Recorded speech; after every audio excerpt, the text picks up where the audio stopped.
Boa tarde. Tá, liga, tá. Boa tarde, gente, tudo bem? Tudo bem, cara, a gente teve uma mesa aqui importante aqui antes, agora, né? Representativa e tal. E a gente vai falar de piada aqui agora. Olha a sacanagem, né? Porra, já quebrou a gente de cara, né?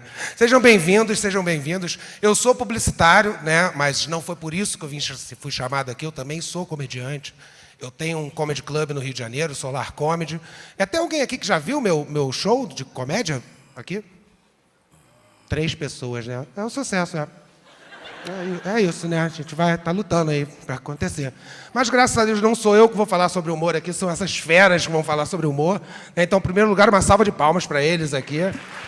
Essa galera maravilhosa que está aqui. E que a escolha desse quarteto foi muito interessante, porque eles representam diversos formatos, muitos de humor, né? E acho que a gente pode começar um pouco sobre isso, falando um pouco sobre isso, vocês se apresentando, né? Falando quem são vocês, quem não conhecer também, pelo amor de Deus, né? Vamos se atualizar, mas quem esteja desatualizado, se apresentem, fale um pouco sobre o trabalho de vocês e falar um pouquinho também sobre o formato de vocês, né? Temos representantes de palhaçaria, de stand-up, né? Uma escola mais antiga de audiovisual, redes sociais. Fale um pouco mais sobre vocês aí. Quem começa? Você, óbvio, sempre você. Maior. Tudo bom, gente? Bom, eu sou atriz, eu sou autora, eu sou diretora. Eu tenho 42 anos de profissão. Meu nome é Grace Janoucas. Eu sou gaúcha e cheguei aqui em 1984, um pouquinho ainda na época da ditadura, né? Estava começando a abrir. E eu peguei esse boom dos anos 80, onde aí veio assim, teve aquela abertura, e foi uma coisa muito importante, assim, porque a nossa geração, eu nasci em 63, nós vivemos muito esse sufoco, sabe? De proibição de filmes, de proibição de livros. E, claro, nós tínhamos a universidade ali, onde a gente trocava figurinhas, enfrentamos muito a polícia, fomos muito para cima da, né, tropa de choque, diretas já, tudo isso. Eu acho que nós somos uma geração, a minha geração é a geração do Cazuza, a geração do Capital, a geração do Renato Russo, que pegou esse boom assim, pós-hippie, um pouco de uma influência punk, que vinha da Europa, mas também uma busca por uma coisa brasileira, de uma pesquisa sobre a nossa identidade, né? Então, eu acho que a gente tem... Nós somos uma geração mais visceral, né, dos anos 80, e isso me influenciou muito. Todos os filmes que a gente não podia ver, que a gente teve a oportunidade de ver e tal. Então, é claro que eu acabei descobrindo, pela comédia, pelo humor, uma linguagem mais, digamos assim, eu sempre falo que o humor é uma espécie de um KY, que a gente coloca nas coisas para elas entrarem mais fácil, né? Então, a gente sempre levantou alguns temas mais relevantes socialmente, e eu acho que o meu trabalho sofre essa influência. Eu me apresentei muito em lugares punk, em lugares underground, eu abri muito show de rock and roll, fiz muitos projetos nos anos 80, juntando uma galera, assim, e eu me apresentava menos em teatro e mais em bares, fiz muita performance, em lugares que o pessoal não estava ali para me assistir, né? Eu ia lá, tinha que ser impactante e tal. Então, o que aconteceu? Eu acabei desenvolvendo um estilo que tinha que ser rápido, rasteiro, impactante, pá. E eu fui, entre tentativas e erros, desenvolvendo esse estilo. E nos anos 2000, no final dos anos 90, eu achei que estava tudo uma caretice. Estava tudo cool, estava tudo... Tinham tirado todos os bibelô da parede, tinham colocado umas luzes de croica, sabe, assim, tudo branco, uma cadeira de marca e tal, e tudo ficou muito clean, muito limpinho. E aí eu achei que a gente estava sem criatividade nenhuma, que a comédia não estava mais falando conosco. E eu resolvi criar um projeto, no início dos anos 2000, onde a gente pudesse traduzir as mudanças da sociedade. Eu sempre falo isso, nós tínhamos a maior passeata LGBTQIAP+, do mundo, e na TV e em todos os lugares os homossexuais continuavam sendo ridicularizados, as mulheres continuavam sendo puta, burra, loira burra, todo político é corrupto, todo japonês tem pinto pequeno, e esse monte de caretice, esse monte de preconceito. E eu resolvi criar um projeto voltado para os próprios atores, para a gente trocar figurinha sobre o nosso visão contemporânea, que foi a Terça Insana, e a Terça Insana trouxe o excluído, ou aquele que era o motivo da piada, para o palco, para que ele pudesse dar o seu ponto de vista sobre o mundo. E as diretrizes eram preconceito não, piada pronta não, personagens originais, ponto de vista da sociedade original, e toda semana a gente tinha que criar um espetáculo novo, um tema novo, e nós fomos o paraíso dos publicitários em crise de criação durante muitos anos. Porque muitas vezes a gente criava uma coisa aqui e um mês depois estava na TV. Né? Então, assim, a Terça Insana foi revolucionária, no sentido de ter diretrizes muito fortes para rever a sociedade, e eu costumo chamar a Terça Insana de um humor filosófico. É isso.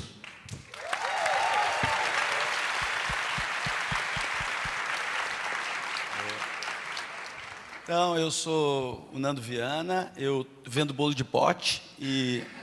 Não, brincadeira, eu sou humorista stand-up, eu sou comediante stand-up, eu não sei se alguém me conhece aqui, eu sou publicitário de formação, eu me formei, fiquei muito tempo na faculdade, não tive uma carreira publicitária que funcionou muito, assim, muito estágio, pouco trampo, mas trabalhei pra caralho nessa área, não sei se pode falar palavrão, mas foda-se.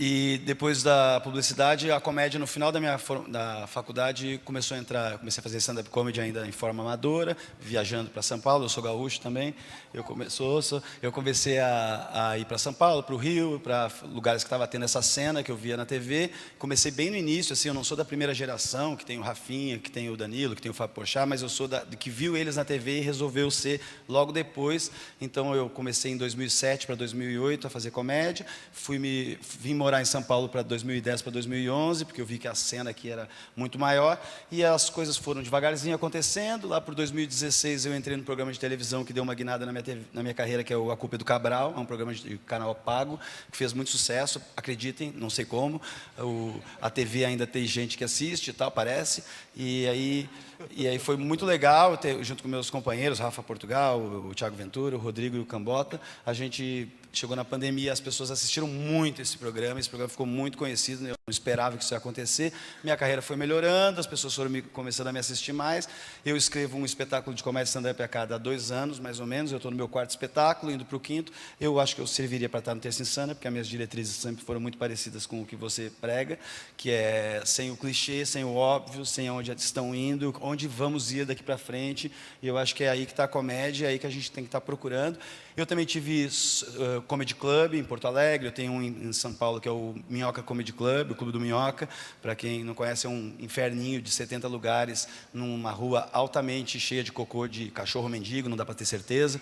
Centro de São Paulo é foda. E aí a gente fundou esse estilo de fazer comedy club pequeno no Brasil também, que foi uma coisa que começou a acontecer em vários estados, que é uma experiência mais intimista, onde você pode estar a 2 metros, 3 metros do artista, onde você consegue trazer uma naturalidade no texto, na abordagem, e conseguir escrever muito mais. Eu acho que isso, junto com a minha geração, os meus amigos, foi o que a gente trouxe de diferente para a comédia stand-up, que eu acho que a Terça também fez, que é, vamos escrever mais, vamos parar de estar acomodado e vamos tentar produzir coisas diferentes e novas sempre. Eu acho que é isso.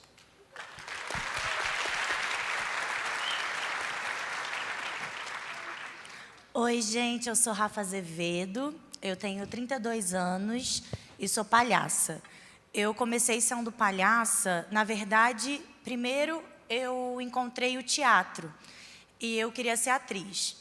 E queria trabalhar com comédia, mas eu olhava aquilo e achava que tinha alguma coisa ali que eu não me encaixava, porque era sempre... Tirando, né, o que a Grace falou e o que o Nando falou, a comédia, no geral, é um lugar também que tem muito preconceito, que a gente vê que as pessoas estão rindo de quem já é vulnerabilizado, e eu não queria fazer aquilo. E aí eu fui pesquisar palhaçaria, porque na palhaçaria, a sua inadequação é o que gera o riso, é da sua inadequação que as pessoas se identificam e dali que elas vão rir. Você não aponta o outro, você aponta os seus próprios defeitos, as suas próprias vulnerabilidades e dali nasce o riso. E aí eu comecei a pesquisar palhaçaria e também, não ironicamente, encontrei muito preconceito, muito machismo, muito racismo, muita transfobia, um lugar horroroso que eu falei, tá, também não quero fazer isso. Então, eu fui pegando tudo que eu aprendia, tanto na palhaçaria, que está em todos os lugares, está no circo, está no teatro, está no hospital, está nas ruas, está em campos de guerra, né? Onde tem pessoas precisando reconectar com a sua humanidade, pode ter certeza que vai ter um palhaço ou uma palhaça ali fazendo o seu trabalho. E nem sempre com o nariz vermelho e com o cabelo todo colorido, mas na função da palhaçaria, que é essa, que é retornar a gente à nossa humanidade. E aí daí eu também senti que eu não queria pertencer daquela forma tradicional e fui, de alguma forma, criando uma linguagem muito solitária, mas uma linguagem que eu me sentia confortável. Então, eu desenvolvi a minha palhaça, que é a Fran, e criei o meu espetáculo que chama King Kong Fran, que eu faço uma brincadeira... Maravilhoso. Obrigada, obrigada.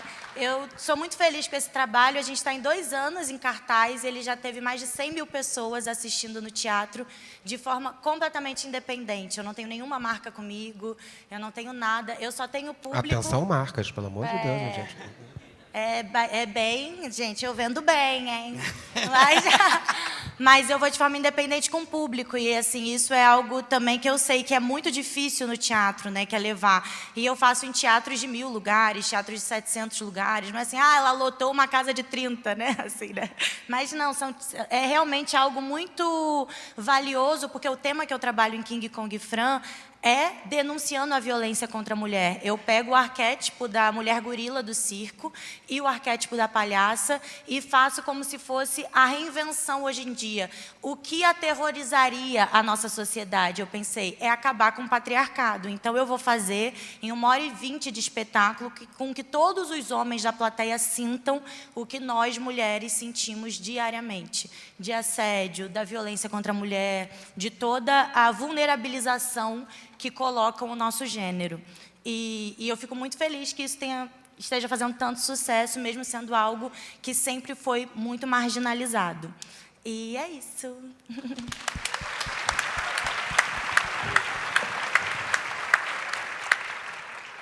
Boa tarde, tudo bem? Meu nome é Hudson Victor, sou carioca, tenho 27 anos, né? Sou comediante de stand-up, comecei fazendo stand-up comedy, né?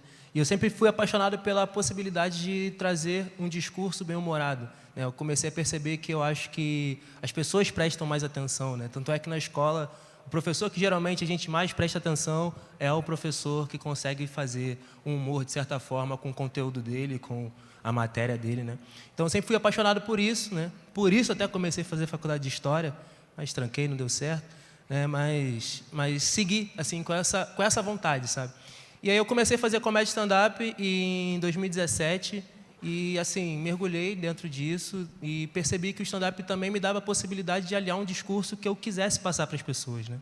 E foi através daí que eu comecei também a fazer uns trabalhos de comunicação, apresentei o Big Brother em 2021, apresentei o Big Brother em 2022, criei conteúdo para o G-Show em 2022 ainda, apresentei o Criança Esperança, escrevi o programa do Rafael Portugal do ano passado para esse ano, né, o Portugal Show, 2ª temporada, e tenho buscado sempre trazer o discurso que eu acredito, incluindo o humor nele, porque realmente eu acho que fica mais atrativo, fica mais leve e a gente consegue debater os temas que realmente importam, né? Acho que a piada pela piada ela é massa, mas quando a gente consegue trazer um discurso e um valor em cima disso, eu acho que a gente agrega bastante, né? E dentro disso, eu tenho sempre tentado trazer a minha perspectiva dentro do humor que eu faço, que é uma perspectiva de um homem preto suburbano, carioca, que teve poucas possibilidades, mas através do humor acessou lugares muito grandes. Então, essa é a minha humilde apresentação. Obrigado, vocês foram do caralho.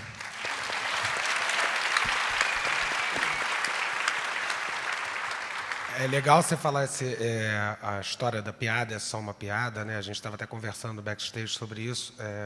O quanto isso, às vezes, até desvaloriza o nosso próprio trabalho, né?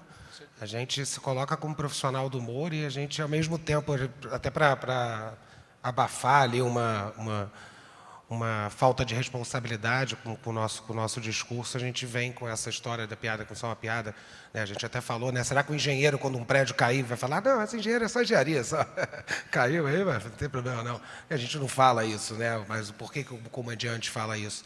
Né? Piada é só uma piada? Como que é para vocês isso? Qual é a responsabilidade que a gente tem, né? Vocês representam muito isso, né? A Grace vem começa num momento de ditadura, né? A Fran aqui, sendo uma mulher dentro da comédia, que a gente sabe, infelizmente, como é hoje em dia, e trazendo essa pauta que ainda é pior ainda, né? Porque você ainda vai contra o que os ditos, o que eles querem. Você trazendo a comédia preta, né? O Nando, não é à toa que começou 4h20, né?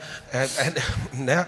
Cada um trazendo sua pauta, Mas como vocês fazem, como vocês veem essa história da piada é só uma piada? Qual é a responsabilidade que a gente tem com o nosso texto? Bom, eu acho que tu conseguir que alguém pare para prestar atenção em ti é uma bênção, né? Eu subo ao palco porque sempre que eu crio alguma coisa, eu crio porque tem alguma coisa que está me irritando demais na sociedade. A minha vontade é falar sobre isso. O motivo da minha criação é sempre uma rebeldia, é sempre uma revolta. E é isso que eu levo para o palco. Eu não quero que as pessoas fiquem dando risada na minha cara, porque eu sou engraçadinha, porque eu sei o que o público gosta. Vamos rir. O humor vem dessa subversão. E o Corinthians, e o São Paulo. E aí? E o português? Então, assim, isso já tem bastante gente que faz. Então, eu acho que eu me sinto assim, muito grata por ter alguém que saiu de casa para me assistir, ou ligou alguma coisa para me assistir, e eu me sinto muito responsável. Eu acho que o palco é um dos últimos lugares onde tu pode fazer um discurso político, não político partidário, mas um político social, de cidadania. Ainda é um lugar livre. E eu acho que a gente tem que saber, como artistas, falar sobre isso. E uma das coisas mais interessantes que a gente tem, eu acho que como planeta, como espécie, como ser vivo, é a nossa diversidade. Nós somos seres diversos, então nós temos uma diversidade de culturas, de etnias, de referências.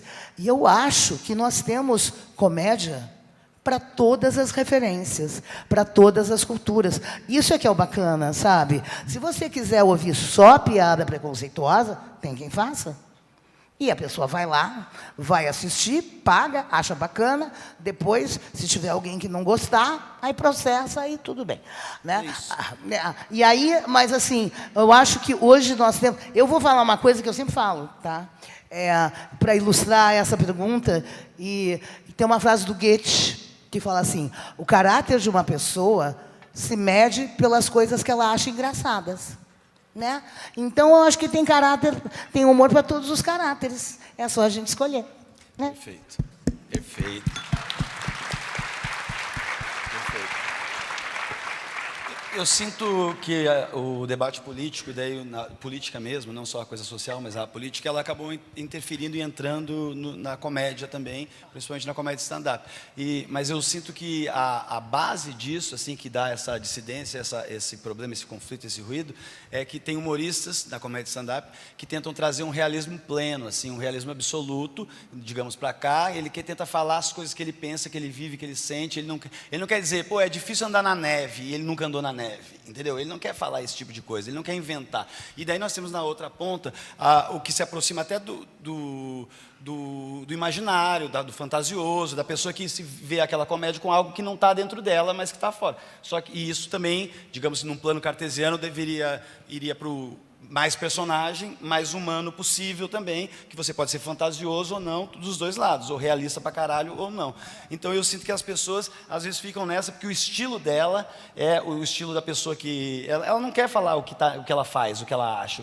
E eu concordo, existem essas pessoas, é legal, só que a gente vive num mundo que você tem que ter uma noção do que está acontecendo. Assim, você não tem que ficar depreciando coisas que já são depreciadas, é uma era, você não tem que ficar se aproveitando, porque é fácil demais. É só por isso, assim, eu acho que é muito fácil você fazer uma comédia desse jeito. Bater em quem já está apanhando. Né? Ela não me velho. apetece, é velho, sim, é sim. simples, é fácil, é básico, assim. Sim. E quando você vai se profissionalizando na comédia, você não quer fazer o básico, você quer fazer uma coisa interessante, um próximo passo, como eu tinha falado antes. Então, eu acho que a briga que sai dessa parada, assim, da pessoa que tem um orgulho até de dizer, não, a piada é só uma piada, tem uma ignorância dela política e social, possivelmente dentro disso, um não quero saber, existe dentro dessa pessoa, mas ela pode sim escrever coisas que não tenham a ver com ela só tem que estar atento ao mundo que ela quer construir para frente, eu acho que é isso.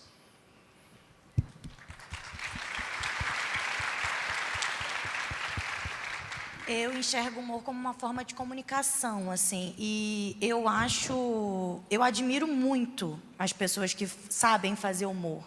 Eu acho uma forma inteligente demais de se comunicar, porque a gente só ri do que a gente entende. E eu acho tão engraçado como, por exemplo, algumas pessoas que estão, acho que um pouco paradas no tempo, né? Que não estão com o olhar aberto para essas novas formas de fazer humor. Porque, assim, se você não entende aquilo que está ali no palco, você também precisa pensar sobre a sua ignorância no assunto, né? Se alguém está, por exemplo, fazendo uma piada com a questão de gênero ou com a questão racial e você fala, nossa, achei tão sem graça, e aí você se questiona, tipo, talvez eu não tenha entendimento daquilo. Então, eu preciso também estudar sobre aquilo, porque o mundo está mudando e agora o palco não é só lugar daqueles homens fazendo, né, aquela coisa, um cara hétero falando sobre cerveja, sobre a mulher, sobre a sogra, sobre não sei o que, nananã, que de alguma forma educou muito mal a sociedade para que isso é engraçado. Não, falar mal de mulher é engraçado, falar de não sei o que, de bebida é engraçado, ser um privilegiado é o auge.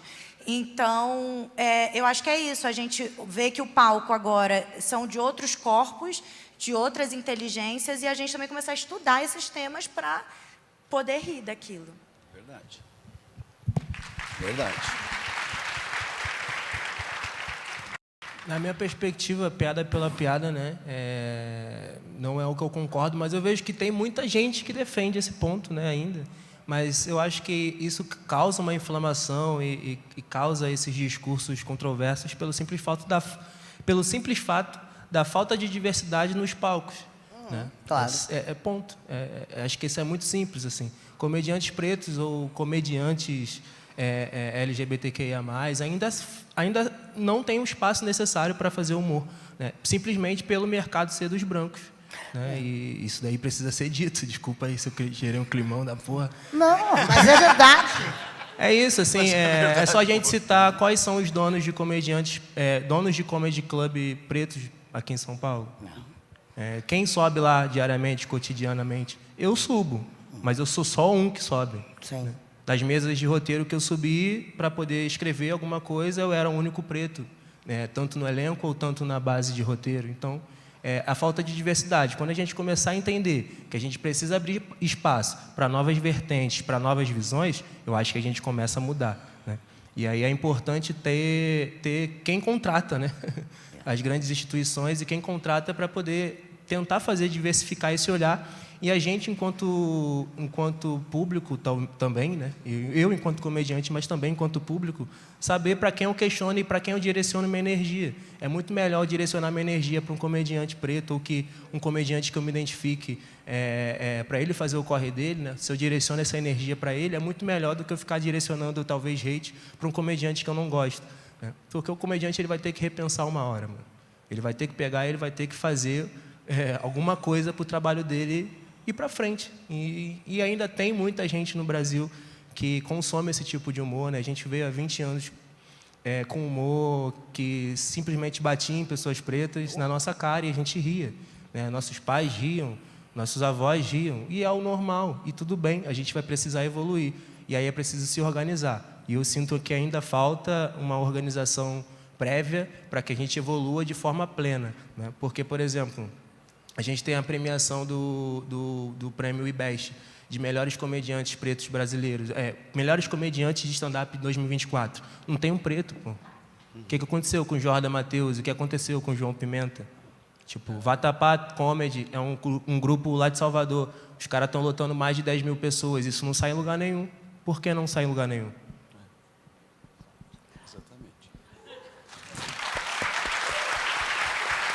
Olha, eu queria só acrescentar uma coisa ao que tu está falando. A Terça Insana justamente veio para tentar abrir o espaço, abrir o palco para todas as pessoas que tinham alguma coisa para falar sobre si, sobre o seu ponto de vista, sobre a sua opressão e dar o seu ponto de vista. Eu tinha projetos muito grandes assim que não consegui realizar. Eu queria fazer núcleos da Terça Insana em vários lugares, em comunidades indígenas, em comunidades quilombolas, sabe, assim, foram projetos muito grandes que eu nunca consegui realizar porque nunca tive apoio e tal. Então, isso em 2001, em 2010. Então, assim, eu acho maravilhoso que hoje a gente tenha, por exemplo, um menino que faz stand-up preocupado com a qualidade do que ele leva para o palco, sabe? Uma mulher podendo falar sobre o ponto de vista das mulheres. Eu sempre escrevi sobre mulheres e era praticamente um peido na água, porque ninguém, sabe assim, todo mundo estranhava. Então, foi muito difícil. Eu sofri muito machismo, também muito, muito, muito. Então, hoje eu vejo que a gente tem uma coisa muito bacana de mulheres se organizando para falar sobre si. Nós temos também muitos pretos, e isso é maravilhoso. Pessoas incríveis fazendo coisas. E eu quero só te perguntar uma coisa. E a plateia? É preta? Também. Também, variada? Também. Né? Quando tu tá lá Mas se os sozinho... brancos quiserem pagar, é melhor. Não, eu te pergunto quando tu tá... Quando tu Só tá dá na o plateia... dinheiro, família, só dá o dinheiro.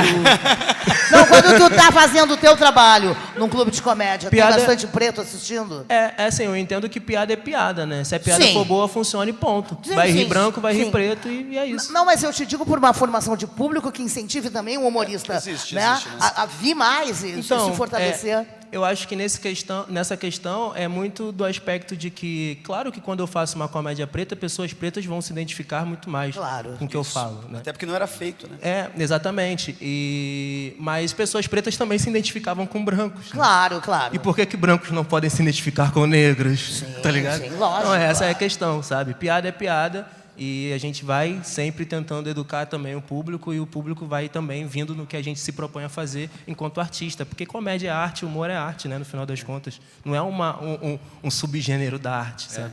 Isso é interessante porque lá no Clube do Minhoca, né, o nosso comedy lá, as pessoas têm, às vezes, pessoas vinculadas à direita, tratam o nosso comedy club como se ele fosse de esquerda, né? Como se fosse o comedy club de esquerda de São Paulo, porque a gente não gosta de piada que deprecie causas que a gente está lutando a favor. E é só isso, assim. A gente não proíbe, não tá aí o bagulho. A gente só não gosta. E o que eu vou chamar quando eu não gosto? Eu vou chamar o que eu gosto. E o que eu gosto? Quem está indo à frente, quem está indo adiante. E é por isso que a gente é visto como comedy club de esquerda e o do Danilo como se fosse um comedy club de direita. E é, né? Né?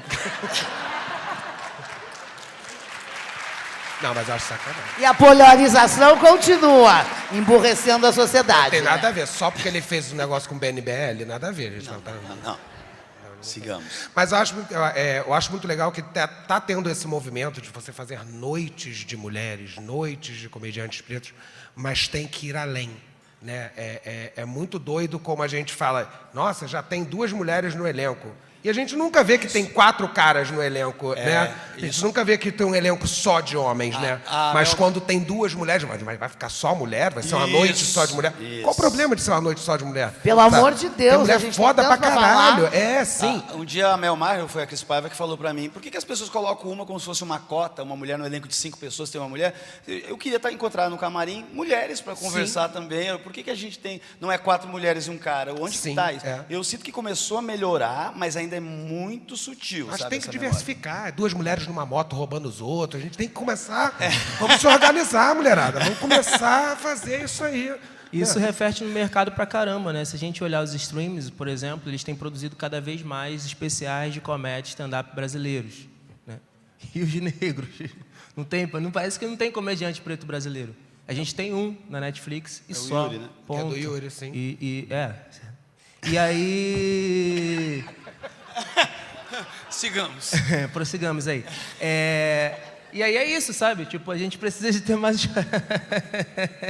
a gente precisa de ter mais espaço mesmo, mano, sabe? Então, acho que a diversificação vem nesse aspecto também, né? De dar mais espaço mesmo, assim. E entender que, principalmente, quando um comediante preto vence, ou uma comediante, né? Uma mulher preta, por exemplo, no palco, ela sobe para fazer, sempre tem um momento de auge do comediante. Eu percebo que o mercado ele não trata a gente como se a gente realmente estivesse no auge. Ele trata a gente como a gente está no auge, mas sabendo que tem um próximo. Então, ele vai sugar o máximo da nossa imagem, o máximo do que a gente pode oferecer, e depois vem o próximo que ele vai sugar. Por que pessoas pretas não se mantêm no auge, mano? Tá ligado? Eu não estou falando de homem, pessoas pretas não se mantêm no auge, pô. Por quê? Entende? Eu acho que são esses questionamentos que a gente precisa bater e precisa estar se perguntando e principalmente tentando o máximo consumir, tá ligado? Eu acho que isso que é importante também. Eu acho que pessoas, em geral, elas não se mantêm no auge. Eu não estou falando especificamente das pessoas pretas, mas eu acho que o mercado é isso. Ele te suga, te consome, te esmaga, te suga tudo. E a gente tem que ter consciência. Por exemplo, teve um ano que... durante alguns anos, tudo que acontecia em qualquer lugar, me ligavam para perguntar o que eu achava, entendeu? Claro que depois disso, dava terça-feira, era um inferno no meu telefone, era todo mundo a me ligar, sabe? Então, assim, as pessoas têm essa referência. Então, eu acho que tem essa coisa do auge, do sucesso, passa, vem o próximo. Agora, nós precisamos ter essa consciência de que, a partir do momento que a gente consegue uma visibilidade, a gente não pode se manter só naquilo. A gente tem que continuar evoluindo, como ele falou, e isso é uma coisa muito bacana. E quando tu diz, por que não tem espaço? Abre o teu espaço. Só para, sabe, faz o teu... Tu está caminhando para um negócio, construindo um negócio, entendendo por dentro, e eu acho que a gente tem que ousar, a gente tem que abrir o nosso espaço para a gente poder reunir as nossas ideias e fazer a nossa representação e fortalecer essas ideias. Eu acho isso muito importante, sabe? Não adianta. Isso não é só, sabe, eu como mulher te digo, sabe, tudo passa, eu estou com 60 anos, além de tudo ainda tem o etarismo, né? Então, assim, os preconceitos estão aí o tempo inteiro. Meu conselho de vovó, da comédia para vocês, é o seguinte: não se deixem abater, não fiquem com o que vocês construíram, vão além. Sim, com certeza, e questionando sempre, né? É o que é importante. Tem uma coisa também, Hudson, que você comentou sobre os grupos, seu grupo de comédia de mulheres, de negros, eu acho que tem uma coisa algorítmica também disso, né, o algoritmo ele faz, aí tem o amigo meu é humorista do interior, aí o outro é humorista do Pai dos Gatos, que ele cuida de gato e ele tem uma comédia a ver com gato. Não me pergunta, eu nunca assisti, mas até porque eu não sou muito de gato, mas as pessoas elas vão nichando, porque elas conseguem também, no algoritmo, encontrar aquelas pessoas e começar a romper a bolha para você ter público. Então, acaba sendo uma facilidade, não estou justificando, mas acaba sendo uma facilidade que as pessoas acabam encontrando para criar um produto, digamos assim, produtificar algo, sabe? Mas a questão é que pessoas pretas também criam produtos, né? Exatamente. E estão aí, tá ligado? Claro. E muitas vezes talvez não é nem divulgado, não foi nem para mídia, não é para mídia. Eu não estou dizendo especificamente de mim, apesar de saber que também sofro com esse processo. Né? Mas a gente sabe que as barreiras para uma pessoa preta estar num teatro, ou tanto assistindo ou tanto em cima, é muito maior do que você que veio do Sul, por exemplo. Claro, sabe? Tipo, claro. As paradas são muito mais difíceis. E aí cada um tem a sua história, é claro, né? A gente sabe disso. Mas eu, por exemplo, já fui em vários clubes de comédia e simplesmente não me deixaram entrar. Que absurdo! Com noite minha lá, lotando 2, 3 sessões.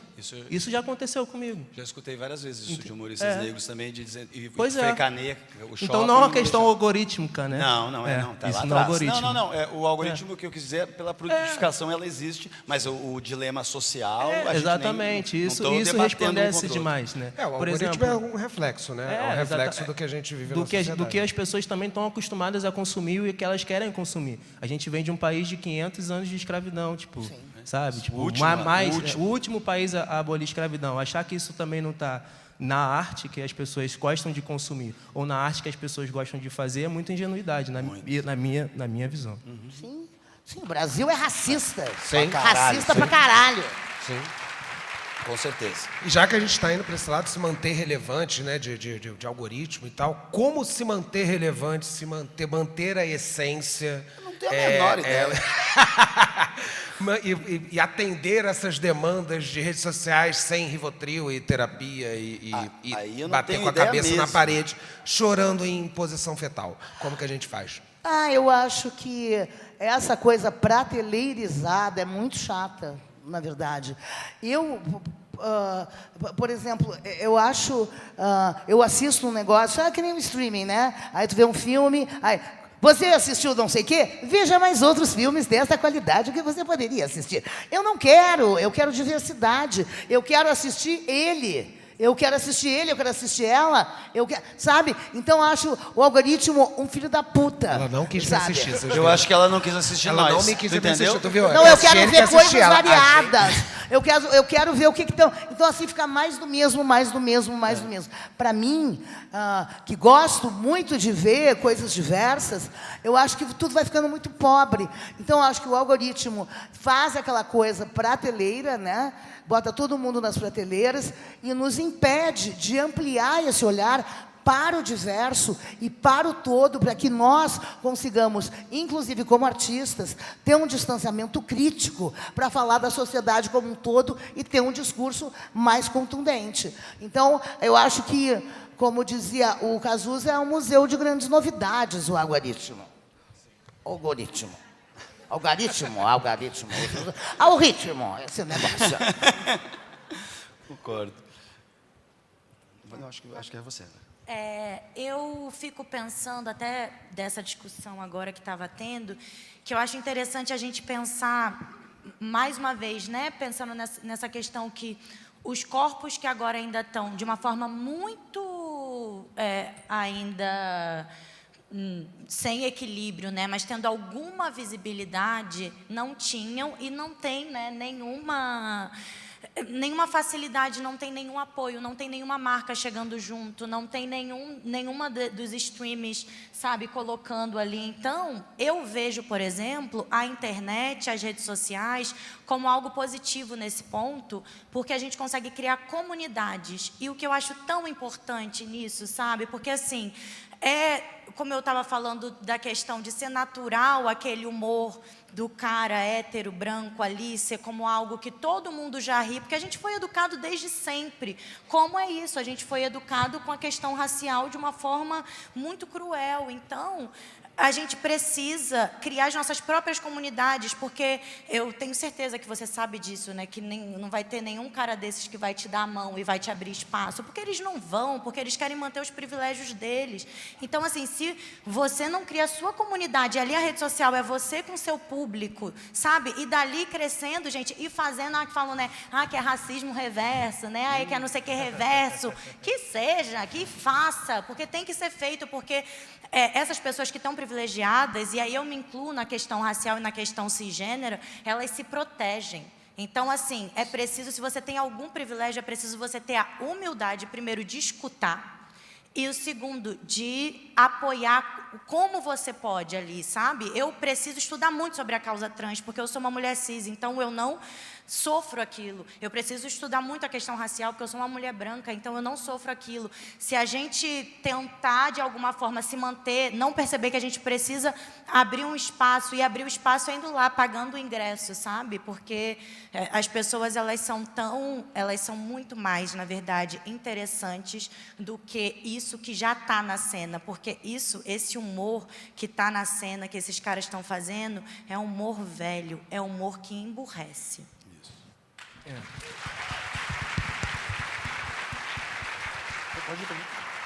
Acho que a pergunta era sobre como se manter relevante, e eu acho que a gente consegue se manter relevante quando a gente não entra nesse caminho dessa industrialização do conteúdo, entende? Eu percebo que cada vez mais a gente precisa todo dia estar postando um Reels, ou todo dia estar postando um vídeo, e aí as ideias acabam que elas não conseguem ser trabalhadas da forma que precisava. Eu lembro que quando eu comecei a fazer stand-up, um comediante de stand-up, ele demorava, sei lá, meses para postar um vídeo de stand-up de 10 minutos no YouTube. Depois começaram a postar uma vez por semana. E aí, hoje em dia, todo mundo quer seguir essa regra de uma vez por semana. O cara vai na noite para tirar um corte, tá ligado? Sim, exatamente. Exato, para tirar uma piada de 1 minuto e meio, E não tem como cortar ficar e botar. bom, né, cara? Exatamente. Não tem como ficar boa a piada contada uma vez só. E aí é isso, assim, nem todo mundo consegue ter por semana 10 minutos de texto, de um bom texto de comédia stand-up para poder postar, né? E aí a Fale gente por acaba... você, tô brincando. Não, tudo bem. mas a gente acabou que eu e os meninos da minha geração fomos um pouco responsáveis por isso, porque nós que começamos com isso de eu acho- produzir sempre. A intenção era a melhor possível, que é vamos escrever mais, porque a pessoa está há 7 anos com os mesmos 20 minutos. Sim, e isso pra sim. gente, quando chegou em São Paulo, era Não, inadmissível, eu acho que sabe? foi um processo que fez popularizar cada vez mais a comédia stand-up. E é ótimo, né, na real, mas nem todo mundo consegue acompanhar esse ritmo, né? Não, e é difícil para todo mundo, na real. Não, sim, e aí hoje em dia eu percebo que, assim, cada vez mais você precisa estar ali postando. Eu acho que não é sobre o questionamento nem da geração, é mais dessa coisa de estar tendo que postar direto toda vez e cada vez mais ideias de primeira ideia, né? Acho que a qualidade do comediante muitas vezes é travada muito pelo quanto ele consegue cavar fundo em uma ideia. E cada vez mais na internet a gente tem visto coisas e conteúdos de primeira ideia. E aí acaba que a gente fica no mundo superficial. Essa é a minha visão. Acho que quanto mais a gente consegue entrar dentro de um texto, de uma história, de um assunto de uma maneira geral, para gerar um conteúdo a partir dele, tanto para quem cria só conteúdo, para quem faz comédia stand-up, para quem faz um monólogo, para quem escreve uma peça, você acaba tendo mais possibilidade de se tornar relevante, porque o seu conteúdo mais pessoas querem ver por ser bom, né? Mas sabe uma coisa muito doida que eu sinto também? É que o natural, se você quer bombar na internet, fazer alguma coisa, um conteúdo que viralize, você tem que pegar algo que está acontecendo, ou um nome de alguém, ou alguma coisa fora de você, para você falar, porque isso vai encaixar em um monte de gente. Eu sinto que quanto mais eu fui escrevendo no meu canal do YouTube, quanto mais eu fui escrevendo sobre mim, mergulhando internamente em mim, mais eu fui me distanciando, de certa forma, da facilidade que eu teria do algoritmo e de fazer alguma coisa. Eu optei por isso, de tentar cavar fundo. O meu espetáculo hoje em dia fala sobre TDAH, depressão, ansiedade, que é o que eu estou em cartaz hoje em dia, está finalizando. Porque eu me vi nisso, e aí acabou que isso sim, eu me vi na merda por conta desse posicionamento, de dizer, eu vou escrever sobre mim, foda-se, eu não vou falar que aconteceu essa semana, o fulano de tal falou, e eu senti que isso foi distanciando um pouco. Tu traz galera unida, que gosta de você, que entende a sua comédia, mas você viraliza menos, entende? Então eu acho que isso acabou que eu cheguei nesse espetáculo sobre TDAH e ansiedade e depressão, que daí sim identificou pessoas, porque as pessoas também estavam passando por isso, sabe? Então é uma coisa muito estranha você cavar internamente, querer se botar artisticamente o seu âmago naquilo, e aquilo não necessariamente é um blockbuster, sabe? E acaba ficando natural porque diz sobre você, né? Também. Exato. Não, Exatamente. é ótimo. Eu só sei fazer assim, né? Eu queria falar uma coisa para vocês. Quando a gente começou a Terça Insana, em 2001, não havia o YouTube, não havia, né, tinha o Orkut. E aí, de repente, aí nós fizemos o nosso primeiro DVD, em 2004, pela Trama Filmes. Esse DVD foi distribuído assim, era uma loucura, né? Depois nós soubemos que ele estava pirateado na 7 de abril, e depois nós soubemos que ele estava pirateado com legenda no exterior, que nós tínhamos fã-clube na Rússia, fã-clube aqui, e de repente, em 2005, no final de 2005, chegou o YouTube do Brasil, e eu fiquei sabendo que tinham destravado o nosso DVD, e nós viramos conteúdo do YouTube. Eu falei, o que é YouTube? Aí fui lá, entrei lá para saber. Nós ajudamos o YouTube a se estabelecer no Brasil, a Terça Insana, o nosso DVD. Isso pouca gente sabe, não recebemos porra nenhuma, né? Todo mundo pirateou nosso DVD e foda-se também. O que importa é que a ideia se espalhou, né? Então, é muito louco isso de tu ser obrigado a postar coisa toda semana. Na Terça Insana, nós criávamos um show novo, toda semana, com um tema novo. Éramos 6, 7 de elenco fixo, mais convidados, que podia ser de guerra a gula. E a gente fazia um brainstorm, nós passávamos por tudo que aquele tema pudesse nos trazer, e nós fizemos coisas memoráveis, assim, humor negro, vieram várias pessoas para falar, sabe, Simoninha, foi incrível, fizemos Terça Insana Guerra, Terça Insana Casa a Grama do Vizinho, temas diversos, assim, e era isso, criar muito toda semana, aprofundando, e era uma loucura, assim, e tinha temas que eram do caralho, sabe? Então, por isso que eu digo que a gente foi enfim, a felicidade dos publicitários em crise de criação, né?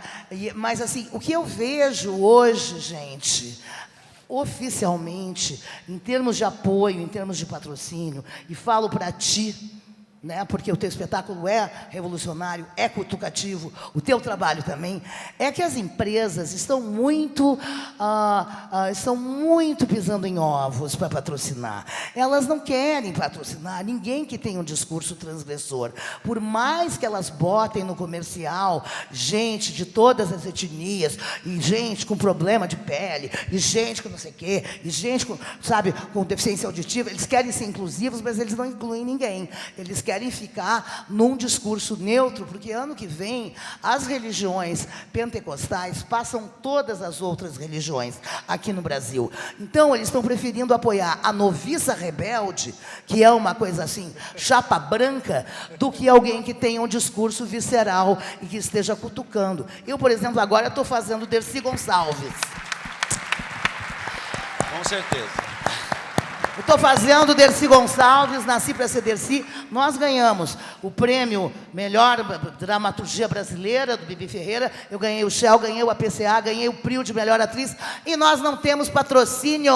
Ninguém, nesse momento, quer se comprometer para patrocinar uma velha louca que fala palavrão. Continuam estigmatizando a Dercy Gonçalves, sabe, como uma puta. Então, assim, o mercado publicitário é maravilhoso, mas as empresas são uma caretice.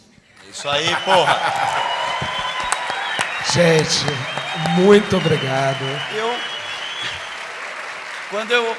Muito obrigado. Quando eu optei falar sobre maconha, assim, eu acho que eu sou o primeiro humorista no Brasil que falou abertamente. É porque o resto esqueceu, né? Exatamente. Eles iam falar, mas não iam falar o quê, perderam o caderninho. Eu sinto que eu fui o primeiro que começou a falar abertamente, e eu sinto que as marcas se aproximaram de mim muito menos. Assim, não dá para comparar. Ainda mais eu que dividi apartamento com outros humoristas por muito tempo, não dá para comparar. Só porque eu digo que, porra, eu pago minhas contas, eu fumo maconha mesmo. Por que eu vou me importar assim com...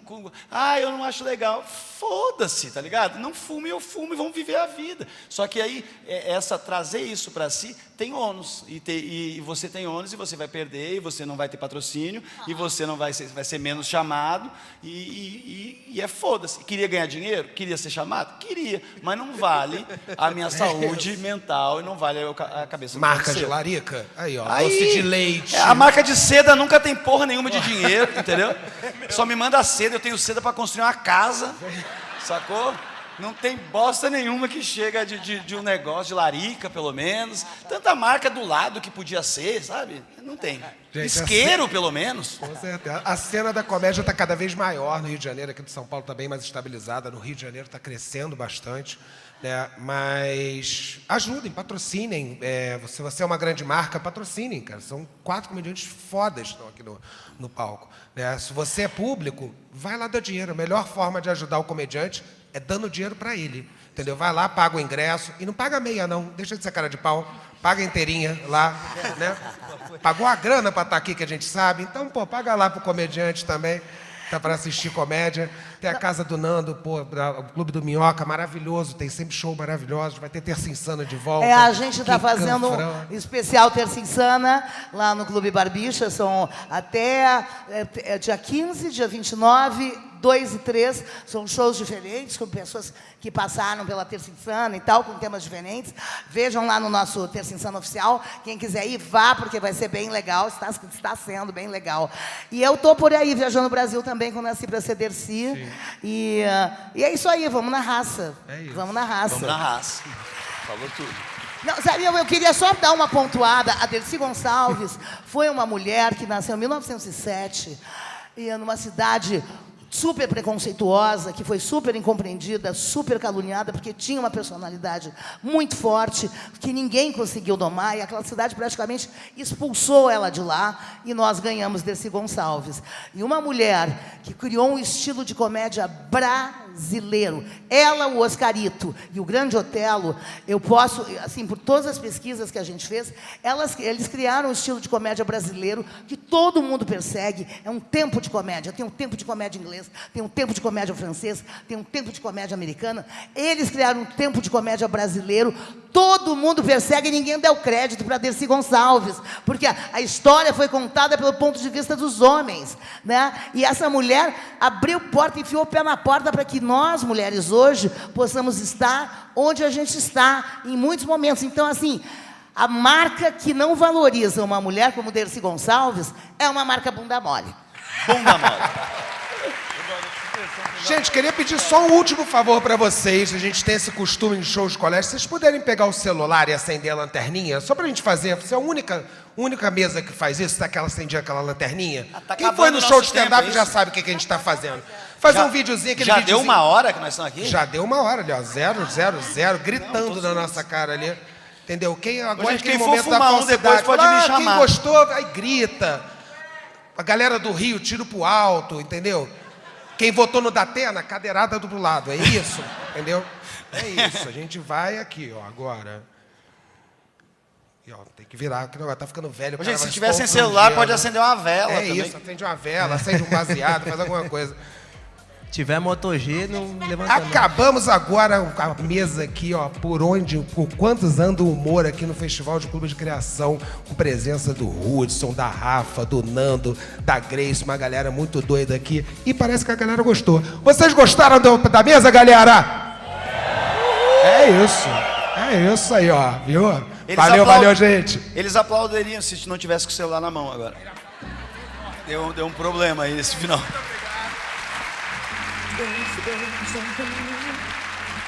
Vamos só fazer, então, vender o nosso peixe? Ela vai entrar em cartaz? Tá em cartaz, né, Rafa?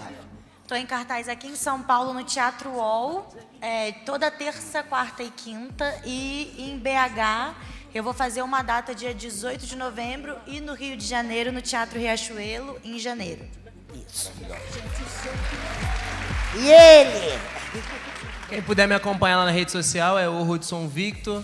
No dia 15/11 eu vou estar com o meu show solo de comédia stand-up no Centro Cultural Penha. Então estão todos muito convidados. Também tem show pelo Rio de Janeiro de um projeto que eu faço, chama Comédia Preta. Não sou eu, tem vários outros comediantes, várias outras minas também fazendo. Então seria legal se vocês pudessem aparecer lá. Fora isso, eu também produzo um web programa, um programa de entrevista e quadro de humor no meu canal no YouTube, chama Pia Brota, e a gente já entrevistou várias pessoas, assim, Jonathan Azevedo, Bieli e vários outros. Então, assim, se vocês puderem entrar lá e ver, vai ser muito legal. Quem quiser me assistir mesmo no meu show solo de comédia stand-up, só entrar lá no Instagram. Tem a apresentação tanto aqui no Rio, carioca. Tanto aqui em São Paulo quanto no Rio de Janeiro. O nome do solo chama Posso Falar? Tamo junto, obrigado, vocês foram ótimos. Muito obrigado, gente. Um ótimo festival pra vocês. Deixa eu falar o meu aí. Claro, não. Toda sexta no Morumbi Shopping eu tô com o meu espetáculo falando sobre ansiedade, TDAH e depressão, o como faço pra ficar aqui. Quem quiser assistir, eu vou estar até o final do ano. Ano que vem eu devo estrear outro espetáculo, vou adorar receber. Tô focadaço no stand-up comedy, que eu como empresário foi uma merda, entendeu? Se eu comprar ações da Netflix hoje, amanhã as locadoras voltam com tudo, tá ligado? É quebra non demand, assim, vai ter blockbuster na loja da Oxo, de tanto que vai ter, assim. Então, se você quiser assistir nós, artistas do palco, a gente vai adorar receber vocês, tá? Vão lá nas nossas redes sociais que vocês descobrem tudo. Muito Oba! obrigado, gente. Muito Palmas. obrigado.